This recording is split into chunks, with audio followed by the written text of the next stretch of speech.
The silence in the house was the first thing I noticed. It wasn't just an absence of sound, it was a presence, a heavy, living thing that filled the spaces where Mark used to be. It was in the empty side of the king-sized bed, in the lone coffee mug in the dishwasher, in the garage that now held only my sensible sedan. It had been 6 weeks, and the silence was the only thing that had grown. My name is Sarah Miller. For 22 years, I was Sarah and Mark Miller, a single unit, a package deal. He was a civil engineer, a man who built bridges for a living and was the foundation of our family. I was, a part-time librarian, a curator of quiet stories, but my own story had just lost its protagonist.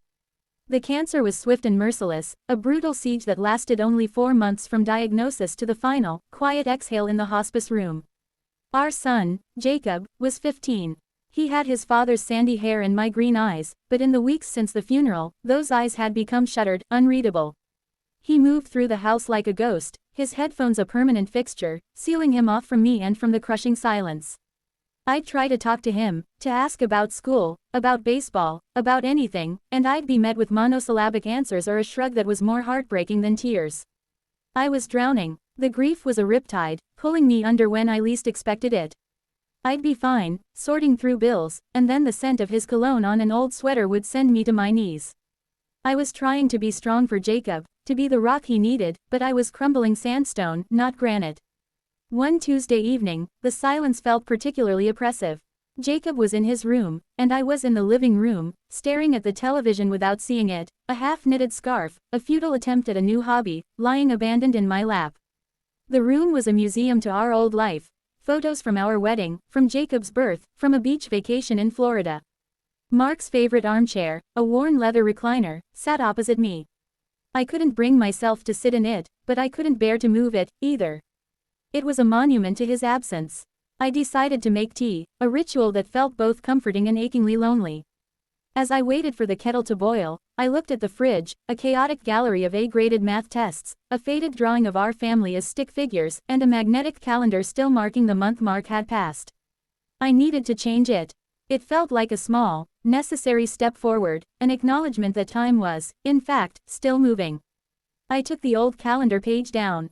Behind it was a photo I'd forgotten about, held in place by a pineapple-shaped magnet from our honeymoon in Hawaii. It was a picture of Mark and me, taken just a year ago at the county fair.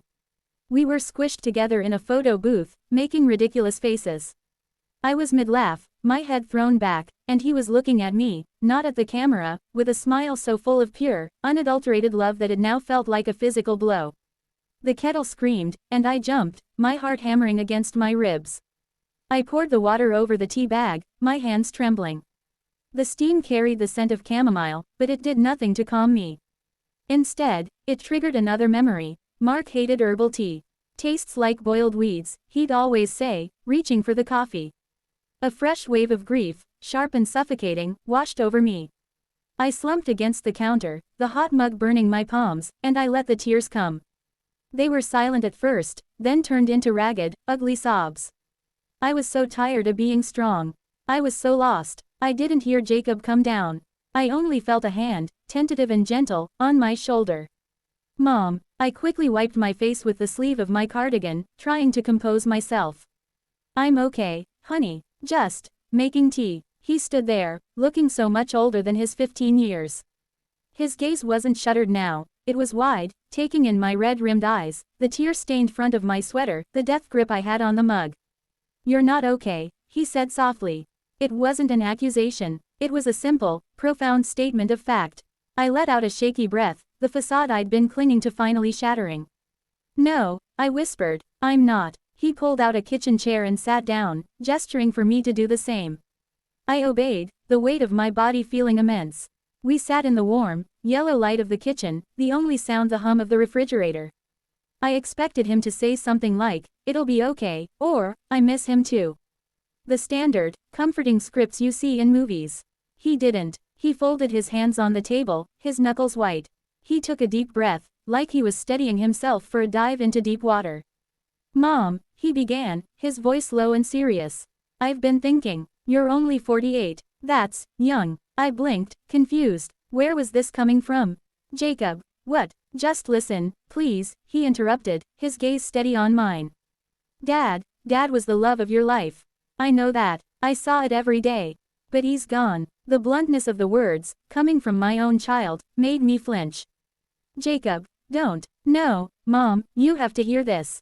He leaned forward, his green eyes, my eyes, filled with an intensity that was both unsettling and mesmerizing. The way you're living right now, it's like you've died with him. You walk around this house like you're just waiting to join him. You've stopped seeing your friends, you quit your book club, you don't even listen to music anymore. It's all just silence. Tears welled in my eyes again, but I didn't stop him. I was frozen, listening. Dad loved you more than anything, Jacob continued, his voice cracking slightly. He loved your laugh. He loved how you'd get so excited about a new book you'd talk about it for days. He loved that you were the one who taught me how to throw a curveball because his own were terrible. A small, sad smile touched his lips. He wouldn't want this for you. He wouldn't want you to just stop. He paused, swallowing hard. So, what I wanted to say is, it's okay. It's okay if you move on. I stared at him, completely bewildered. Move on, Jacob, it's only been 6 weeks. What are you talking about? Not like that, he said quickly, shaking his head. I don't mean you should go on a date tomorrow. I mean, it's okay to be happy again. Someday. It's okay to live your life. It's okay if, years from now, you meet someone else. Dad would want that for you. I want that for you. The room seemed to tilt. Of all the things I had anticipated my grieving son might say, expressions of his own sorrow, anger at the world, pleas for things to go back to normal, this was nowhere on the list. This was a perspective so mature, so selfless, so profoundly loving that it left me breathless. He wasn't seeing me just as his mother, the appendage to his father. He was seeing me as Sarah. A person, a woman with a life that was still, technically, only half over. You wouldn't feel betrayed? I asked, my voice a thin thread of sound. If someday, a long, long time from now, No, he said firmly. Never, because it wouldn't be a betrayal. It would mean that you loved Dad so much that you learned how to love again. It would mean that you're still here. With me. He reached across the table and took my hand. His was large now, almost a man's hand, and it enveloped mine with a warmth that seeped deep into my bones, thawing a piece of the ice that had encased my heart. I miss him every second, Mom, he whispered, tears finally filling his own eyes. But we're still alive, and we have to keep living. For him, and for us. That night was a turning point. It didn't magically erase the grief. The silence in the house was still there the next morning. The sight of Mark's chair still sent a jolt of pain through me. But something had shifted. A tiny, fragile seed of hope had been planted. Jacob's words echoed in my mind. He wouldn't want this for you. I started small. The next day, I put away the knitting and dug out my old recipe book. Mark had always been the better cook, but there was a lasagna recipe my grandmother had taught me that I used to love making. I went to the grocery store, and for the first time, I didn't automatically avoid the aisles that held his favorite snacks. I bought the ingredients, and that evening, Jacob and I made lasagna together. It was messy, and we used every pan in the kitchen, but the house was filled with the rich, garlicky scent of cooking, and for a few hours the silence was banished. A week later, I called my friend, Brenda. I'm not ready for a book club, I told her. But maybe we could just get coffee. We did. I cried twice in the cafe, and she just held my hand and let me. It was a start. Jacob noticed the changes. He started leaving his door open more, the sound of his video games or music a welcome intrusion into the quiet. He began talking about school again, about the upcoming baseball tryouts.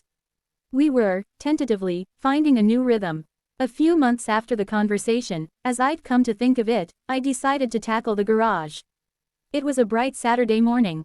Jacob was at a friend's house, and I felt a surge of determination. I pulled open the heavy door, and the familiar, dusty smell of oil and old wood filled my nostrils. Mark's workbench was a time capsule. There were coffee cans filled with neatly sorted nails and screws, tools hanging in precise order on a pegboard, and half-finished projects, a birdhouse he'd been building for me, a model airplane he and Jacob had started. I ran my fingers over the smooth wood of the birdhouse, my throat tight. Then I saw it. Tucked away on a high shelf, behind a box of old Christmas lights, was a small, flat box I didn't recognize. I had to get the step stool to reach it. It was a beautiful wooden box, intricately carved. I brought it into the kitchen and set it on the table. With a trembling heart, I lifted the lid. Inside, on a bed of velvet, lay a necklace. It was a simple, elegant pendant, a circle of silver with a single, small diamond in the center. But it was the note, written in Mark's familiar, slanted handwriting, that made my breath catch. For my Sarah. I saw this and thought of the moon on the lake up at the cabin. Simple, strong, and beautiful. I was going to save it for our anniversary, but something tells me I should give it to you now. Just because. Because every day with you is a gift I never want to take for granted. Remember, no matter what happens, my love for you is a constant. It's in the foundation of this house, in the air Jacob breathes, in every star in the sky. You are so loved, now, and always, yours, Mark. The date on the note was just 2 weeks before his diagnosis. I clasped the necklace around my neck, the cool metal resting against my skin.